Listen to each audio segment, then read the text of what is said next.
Hi folks, doing a wee short video on the removal of the rear wheel on the Blackbird. If you've seen my previous videos, you'll see I'm giving the bike a wee bit of a refurb over the winter, painting the wheels, bleeding the brakes, and generally just cleaning bits and bobs up. So today we're going to be removing the back wheel and also the rear shock, as I've discovered an issue.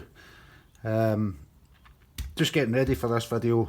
I put my wee pry bar, I don't know if you can see that there, put that underneath the back wheel and gave it a little lift, and I discovered there's a clunk,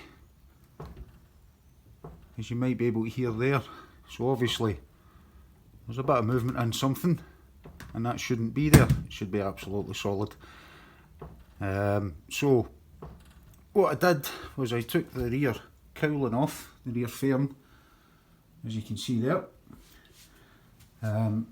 So it's either going to be the shock or the swing arm bushes, and what I've discovered is it's actually the shock. It's really difficult to see in there, but you can just about maybe make out, just try to get the torch on it, maybe just make out the top mount of the shocker there. Do apologise about the light, trying my best to illuminate it for you. My camera isn't the best either, using my old phone and it's broken. Where the camera is, just about see it there, but when I'm moving the wheel up and down, I don't think I'll get it on the camera. You can actually see a tiny wee bit of movement at the top bush of the shock absorber, so I'll do a short video on the removal of that as well once I've taken the wheel off. Okay, so back to the matter in hand, removing the rear wheel. Don't need a lot of tools for this, fairly simple, fairly straightforward. You see there I've already got my ratchet on here, a 27mm socket, better with a 1/2 inch I would imagine. And we'll see how we got on with that. At the other side there's another sort of bolt on the swing arm, the spindle, sorry, it's not a bolt, it's the nut is on the end of the swing arm, and that's a 22mm I believe. So I'm just keeping this handy. I might not need it, but I'm keeping it handy anyway just in case I do.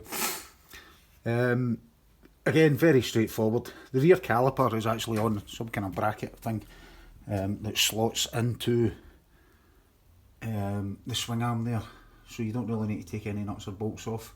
That will come off, and you can see that it's on that bracket, it goes right, what the spindle goes through. So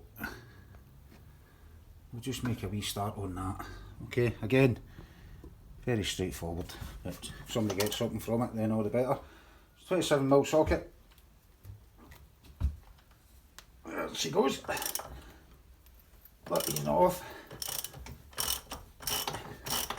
What I will do here is I'll get it out so far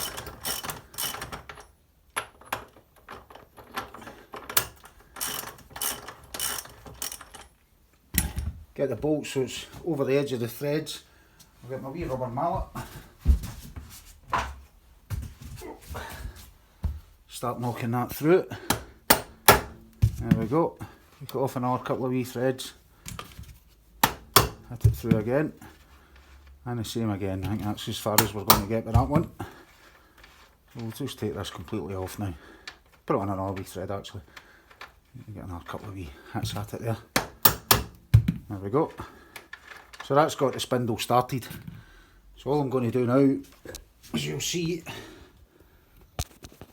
once I adjust it, and I'll bring my light round so you can see a bit better. You see the spindles sticking out there. There we are. So all we need to do is pull that. To make it easier, the reason I got my bar out in the first place, my wee pry bar, is if you can take the weight off the wheel, like so, it should make it easier for this spindle to come out. That's a wee bit stiff. So what I'm going to do is I'll get a wee pair of pliers there somewhere.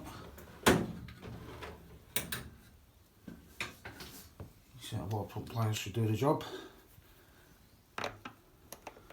Open them up a wee bit. There we are. Give it a wee wiggle. You can see the washer's come off the other side. Just remove that. If it's been properly greased, it should come out without any issues. And I've got the weight of the wheel with the bar, just prying it from underneath, just taking the weight off it. And there you go, there's your spindle out.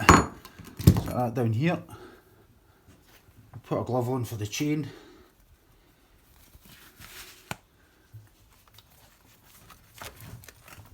And what you want to do is try and get the chain off any way you can. There we are. And the wheel is actually free now.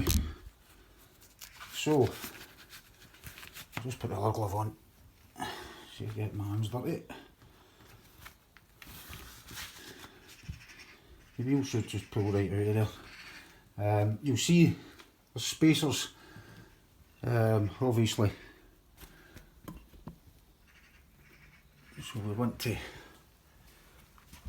take them out of them wherever they fall off. So the wheel just comes straight out. You see it's just coming away from the caliper nicely there. Wee bit of wiggling about. And there we go, there's our wheel off. Just take it out there. Oh. So the wheel is now going to be stripped of the sprocket and the disc. We'll take that off. We're going to give them a rub down, a clean up, and we'll give them a repaint. I'm just in there, swing arms pretty grubby, obviously as most swing arms are. So I'm going to give that a good clean up, and we'll get the shock off. I'm going to do that today, and I'll make a wee video up of actually doing that, so you can see how to remove the shock off a Honda Blackbird. Okay, so again, just a wee short video. Putting the wheel back on is just the reverse of that, obviously. Sometimes you need 3 hands to hold the spacer in, hold the wheel up and put the spindle through at the same time. But when I'm putting it back on and the bike's come back together, then I'll make a video of that as well so you can see how it goes. Okay, thanks for watching and I'll see you soon. Have a nice day.